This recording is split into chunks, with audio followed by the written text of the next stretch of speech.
लांछन लगाते हैं। श्री कृष्ण की क्या हालत कर दी। चक्र सुदर्शनधारी श्री कृष्ण, चक्र सुदर्शनधारी श्री कृष्ण।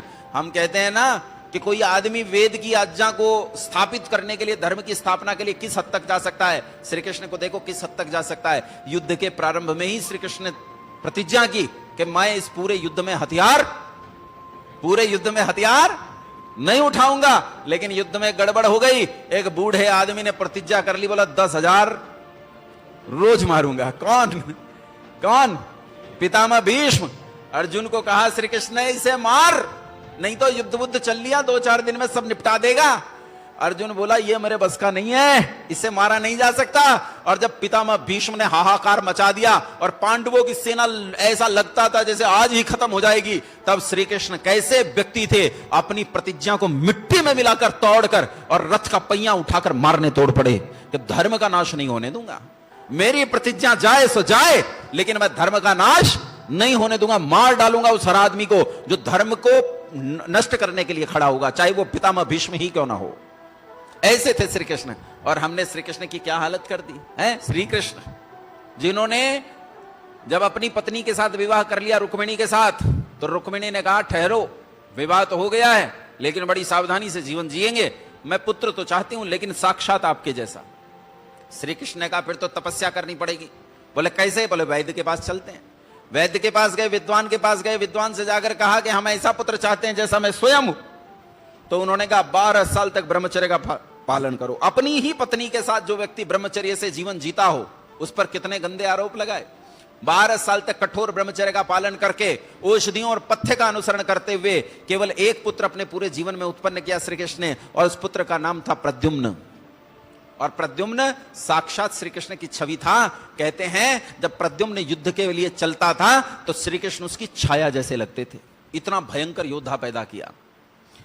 कहते हैं श्री कृष्ण को एक दिन मां रुक्मिणी ने मोर का पंख दिया, कहा इसे अपने मुकुट में लगाकर रखा करो हर समय।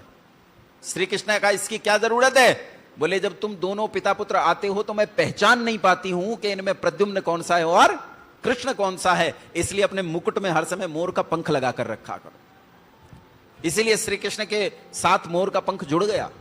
आज तक चला आता है, लोग उस मोर के पंख को श्री कृष्ण के साथ जोड़कर देखते हैं। लेकिन हमने तो श्री कृष्ण की दुर्गति कर दी।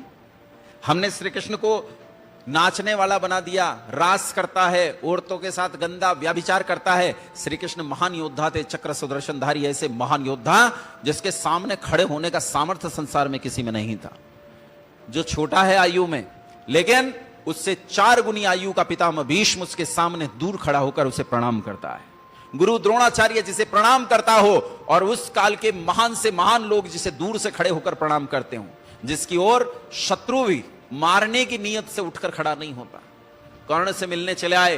कर्ण जो दुर्योधन का दाहिना हाथ था, उसे जब समझाने के लिए श्री कृष्ण आए तो एक बार भी मन में शत्रुता का भाव नहीं आया कर्ण के। कर्ण को बुलाया तो चुपचाप बुलाने से चला गया। बड़ा भी था उम्र में, तब भी बुलाने से चला गया।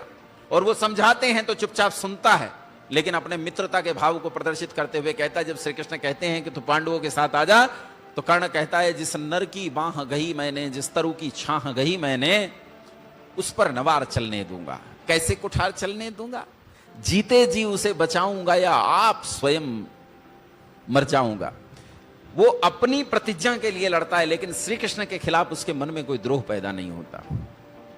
जब श्री कृष्ण उसे बताते हैं कि तू तो इन्हीं पांडवों का बड़ा भाई है, तो वो श्री कृष्ण से कहता है कि मेरी यह जन्म कथा गोपन है कृष्ण, आप छिपा रहिए, इसे छिपा कर रखिए, सबके सामने प्रकट मत कीजिए। वो पांडवों को जानता है। कहता है मेरी यह जन्म कथा यदि पांडव जान जाएंगे तो कहते हैं राज्य न स्वयं कभी लेंगे, सारा राज्य मुझे देंगे और मैं भी न उसे रख पाऊंगा, दुर्योधन को दे जाऊंगा, पांडव वंचित रह जाएंगे।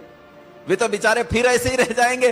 अगर राज्य पांडवों ने मुझे दे दिया तो मैं तो दुर्योधन को दे दूंगा। भैया मैं इसे छोड़ने वाला नहीं हूं, मैं तो दुर्योधन का हाथ नहीं छोड़ूंगा। श्री कृष्ण ऐसे भयानक शत्रु को समझाने गए और शत्रु विनीत और विनम्र स्वर में उन्हें सुनता है। ऐसे थे श्री कृष्णचंद्र महाराज। और हमने अपने पिता श्री कृष्णचंद्र महाराज को क्या कर दिया, क्या हालत कर दी।